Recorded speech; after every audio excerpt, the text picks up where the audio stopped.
News Headlines is presented by Calvo's Insurance, serving Guam for 80 years. Also brought to you by Matson and the Adahi Etano program. Cars Plus, reminding you to put your phone down while driving. Distractions won't get you there. Heads up, Guam. IP&E, fueling excellence. McDonald's of Guam, I'm loving it. And steaks, ribs, seafood, and our famous Fresh Garden Bar. Ruby Tuesday. Good times you can taste.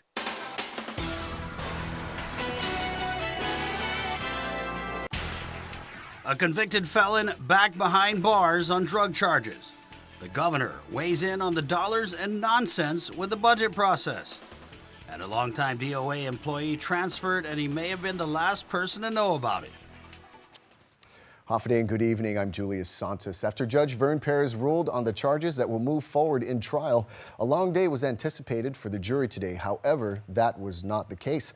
KUAM's Adriana Cortero reports. We have heard from the government in this matter. They have closed their case.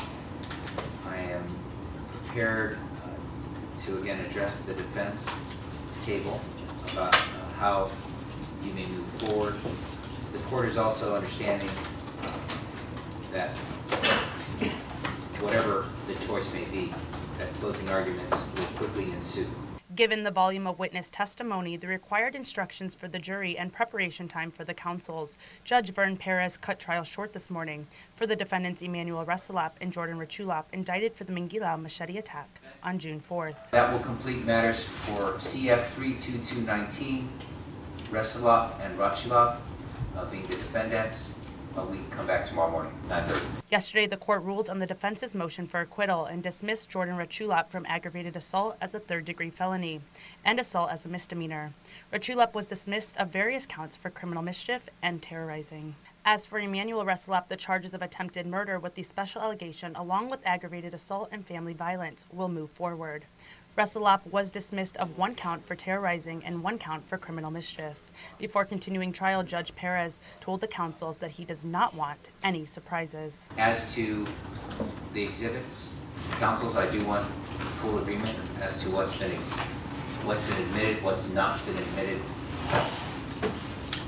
All I want to assure you of is no surprises. I don't want anything coming as a surprise, of course, as we move into tomorrow's schedule. Trial continuation is expected to begin with the defense resting their case and closing statements from both sides. Reporting for Guam's News Network, I'm Adriana Cotero. Convicted felon Leighton Ray Borja is behind bars after being arrested Thursday on charges related to the possession, manufacturing, delivering, and dispensing of illegal controlled substances.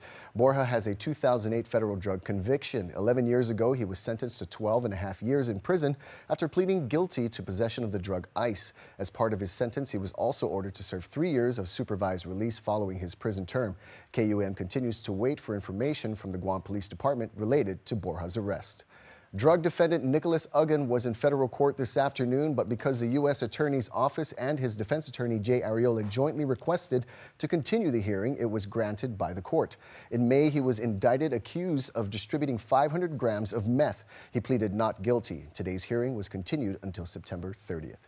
A pretrial conference scheduled for this morning for Michael McCarran had to be continued because of a delay in transporting him back to Guam.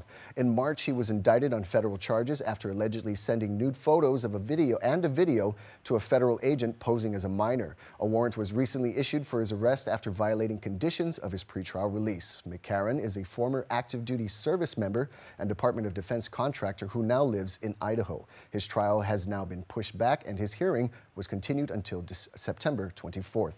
In other news, Governor Leon Guerrero weighed in on the ongoing budget talks, praising senators for revenue projections which align with her administration's. She also thanked all but one lawmaker for not pushing for a rollback of the business privilege tax. I'm a little bit disappointed with Senator Jim Moylan when he made so many attempts to roll it back, but really did not have a plan on how are we going to make up for the shortage. It's going to be about a shortage of about 80 million if it's rolled back. So Senator Moylan, where is your plan to make up for that gap? You know, how are we going to cut? Where do you suggest we cut? Because the main expenses in government, of course, is your personnel and programs. The legislature raised the BPT last year from 4% to 5% in response to a big drop in tax revenue from the Trump tax reform law. Senators continued their section-by-section deliberations on the fiscal year 2020 budget bill. Today, some of the discussion focused on raising rates at the hospital. An amendment by Senator Kelly Marsh Titano was passed that allows GMH 60 days from enactment to come up with new rates and fees that are aligned with the prevailing federal Medicare rates. The schedule would still be subject to legislative approval. Public hearings where we have the opportunity to hear from the community and all stakeholders, where we have the opportunity to amend or disapprove any portion or all of it as we see fit based on the testimony and our other assessments. I think it's important to be able to hear from the authority what they consider to be a reasonable and responsible rate scale. The hospital has thousands of fees for different medical procedures and is currently authorized to raise them by 5% annually upon the approval of the GMH board. Senators have until the end of the week to pass the budget bill. The longtime Personnel Services Administrator for the government of Guam has been transferred, and it looks like he may have been the last one to know. Here's more with Chris Barnett. A permanent transfer of a classified employee authorized by the governor. It's not something you see every day, but it happened Tuesday as Magahaga Luleon Guerrero signed off on the transfer of Department of Administration Human Resources Manager Shane Nata to Public Health.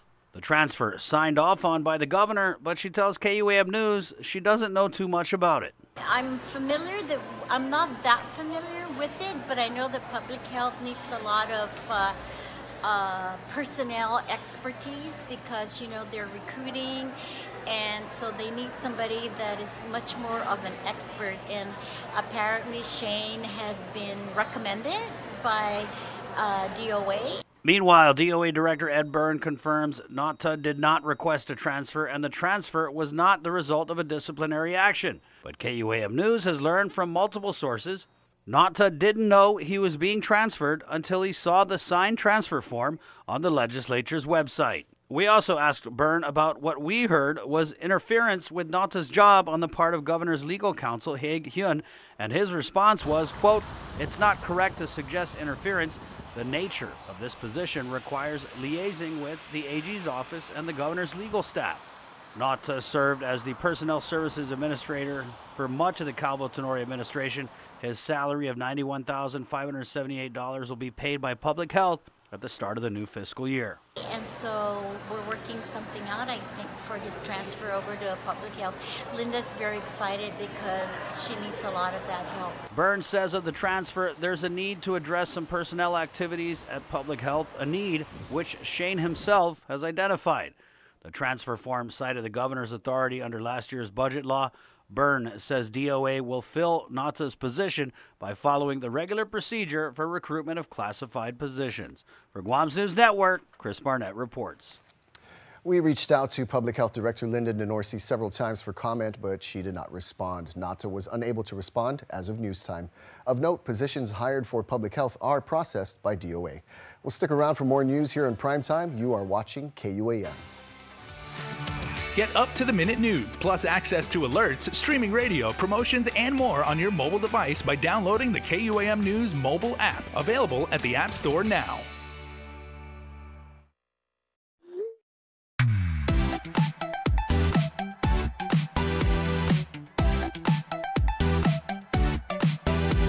Half the day, I'm in the club.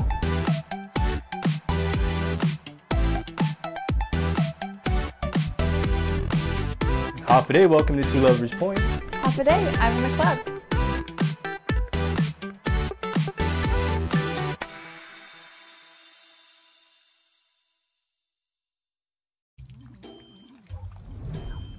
Yo, Jay, you sure you want to be washing your car right now, man? Not now, Kev. I'm watching Betsy, and she has to be spotless, bro. Clouds are coming in fast. It looks fine to me. Look again. It looks fine, Kevin. It looks fine.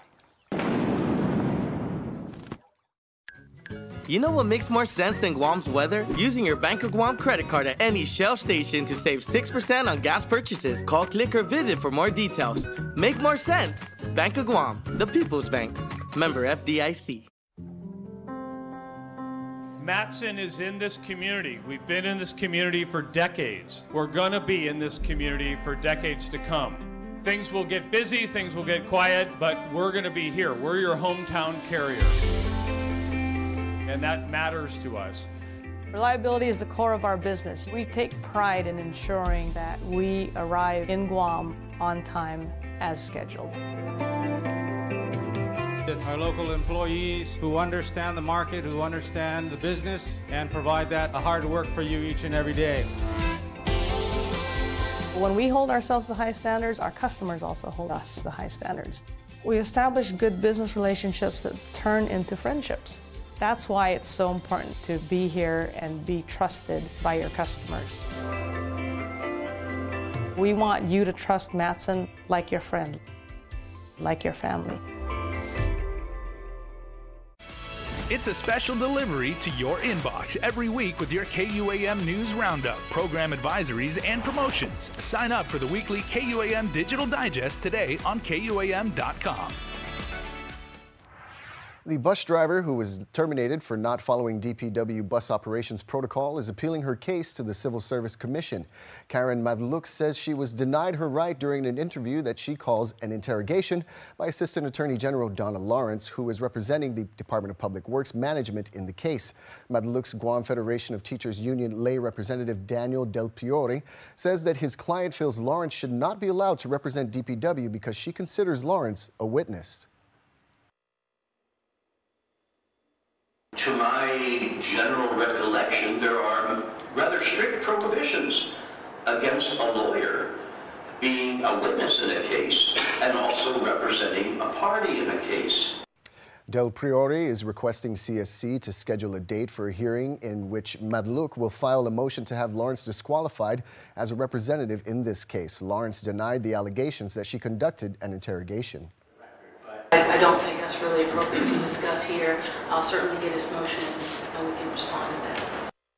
The CSC disagreed with the GFT rep and began to set a motion hearing date when a disagreement ensued. The employee's position is she cannot work with this representative who's going to be a material witness. I just disagree. If you wish to set an early motion date for the question of the disqualification of this representative, the employee will obviously oblige by it.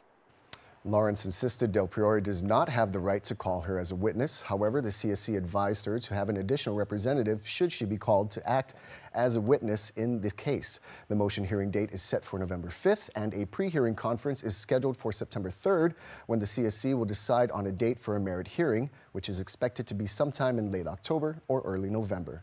Well, Guam will host a nationwide exercise to test our island's emergency management systems.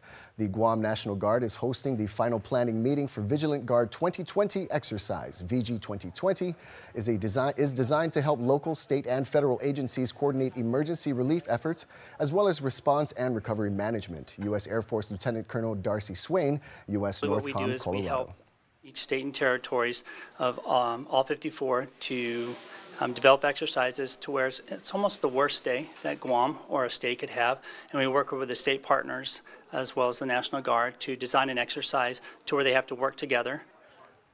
When asked if he has identified any weaknesses in Guam's ability to respond, Swain says no. He did, however, stress the importance of having a plan in place and to practice it constantly. And I think what we try to do is just to take those plans and to vet them out. And we're going to actually exercise against them to see what their strengths and what their weaknesses are. The bottom line is that, they better support the people of Guam. Swain says the effort and dedication of the support team he is working with have been incredible and that they have done a phenomenal job on developing a challenging exercise. He adds VG 2020 is significant for Guam in that our island presents unique challenges not seen in the mainland. VG 2020 is scheduled to take place in November. Well, Coffee with a Cop is back. The opportunity to grab a cup of joe with Guam's finest was a fixture of the Calvo Tenorio administration, and this morning it resurfaced with a good crowd at Gigo's McDonald's. A sit down with the men and women in blue with a cup of brew at Gigo McDonald's this morning. Coffee with a cop back, and this morning it was more like coffee with some cops as community members share their concerns with GPD. Mongmong resident FS Forium had an issue with a person who he says was mistreated while in GPD custody. When he heard about coffee with a cop, he drove to Gigo to speak with officers. They gave us some resource and some reference to go to the internal affairs and the right procedures to the way they do it. So it was a good thing we came here, so now we know where to go and who to reach out to when things happen like this. The event ran for 2 hours this morning, and Captain Tim Santos says there were quite a few concerns shared over coffee. Kids crossing the streets and how they sometimes they think that these some people in our community are speeding and they don't find it safe for children crossing. We've got issues where they've talked about the flow of people walking around and suspicious activity, burglaries. That's a concern for everybody. So it gets a chance for our citizens to come out and talk to us and about some of their concerns and what we're doing about it, or even some of their suggestions. Whatever comes out of this, we're supposed to come back and report back to the chief through a written report. Captain Santos added it's easier for people to approach police in a casual setting like McDonald's, and they're likely to share more than they would when they run into police while, say, getting pulled over for speeding. One thing was clear, the community missed coffee with a cop, and at least one person there this morning would like more of the same. I think it's great that they're out here in the community and interested in the things that are going on, interested in what's bothering us, and interested in kind of making it their presence known and kind of giving us some ideas on how we can improve our neighborhoods and places around us. The Guam's News Network, Chris Barnett reports. Cesar Smasi, Chris. With regional headlines, here's KSPN 2 News. Hafa-Day Guam, here are the headlines for CNMI. When DPL issued the request for proposal for Managaha Island, Tassi Tours, who has managed it for decades, did not submit a bid. DPL says two firms submitted, Triple J Enterprises and UTOP. Triple J won the original bid but withdrew before executing a final agreement. We have given a notice to award to UTOP. Originally, the evaluation team had selected Triple J. And Triple J withdrew because they weren't able to satisfy the insurance requirements. So just this week, we received a check from UTOP for $330,000, and we are getting ready to finalize that to finalize the concession agreement. And by next week, it should be headed up to the Attorney General's office. What is that check for? Is it a down payment towards rent, or is it part of? Yes, it's a security deposit? Rent plus security. Tassi Tours continues to manage the island on a month-to-month basis. They just don't know for how long. Although I said earlier that we've given a notice of award and that UTOP has already submitted all the final documents and payments, I have not notified Tassi Tours yet, because I want to make sure that the documents are finally signed and approved by the Office of the Attorney General before we officially notify them. Would not like to see a gap in operation. And so once the final signatures are done as required, as stated in the RFP, the last signature on that concession agreement is when we inform the current operator that they have 90 days to transition. Tergezo says changes are coming to the landing fees, both in the amount and also how they can be used. The new RFP said that we will have to both work together to see what costs are allowable. 100% of the public areas are going to be allowable to utilize funds from the landing fee for repairs or maintenance or upgrades. When it comes to the concession area, there's a big difference in the new RFP and what the previous concession agreement had. And so we're going to be a little bit more restrictive in terms of what the operators can draw down on. Is the landing fee going to stay $5 or is it going to go up? Currently it's at $5. We have some draft regulations to change that to $10. However, we have not published the regulations yet. We're still working on, it's a working document.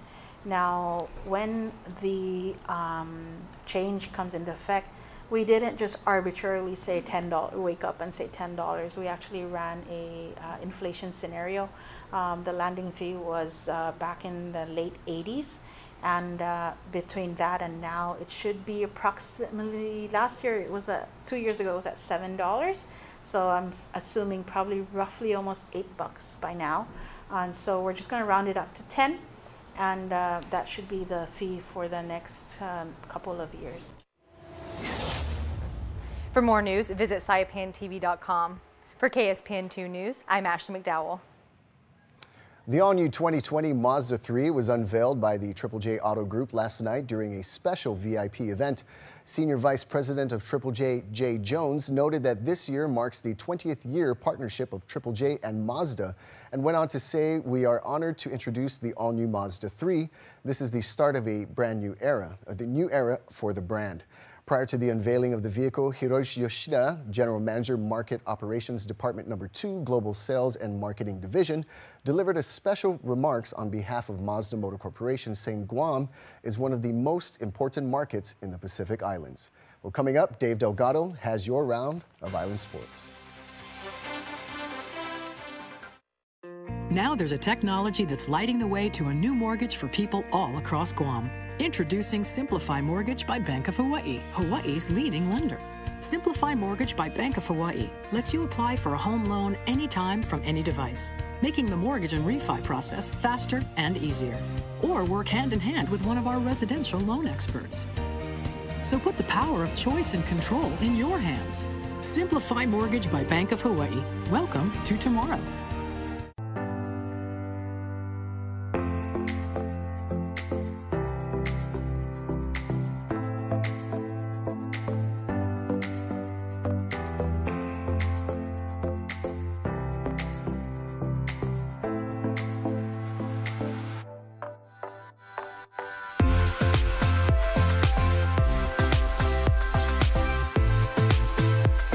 Make every day a plus.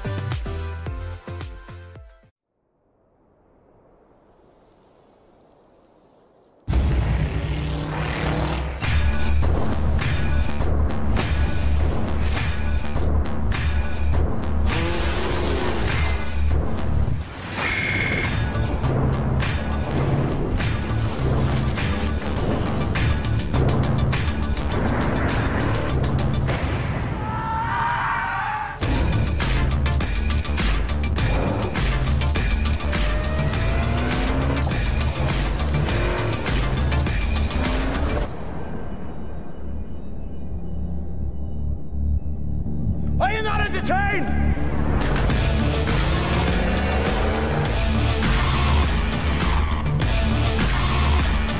Are you not entertained? Is this not why you are here? KUAM Sports is presented by Triple J.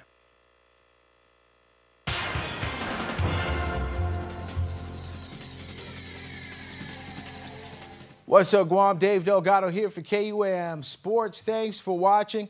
Jiu-Jitsu news on the way, but first off, let's meet Team Guam heading to Japan. Check it out. I am looking forward to reuniting with 4 of the athletes from Pacific Games and Melanesian Cup at the 2019 World Surfing Games for the win.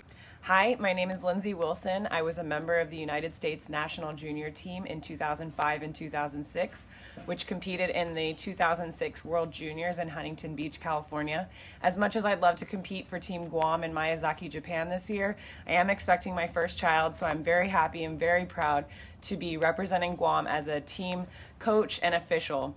I just want to thank GTA and all of our other sponsors and supporters. Biba Guahan. Hafide, I'm Jerry Gogi.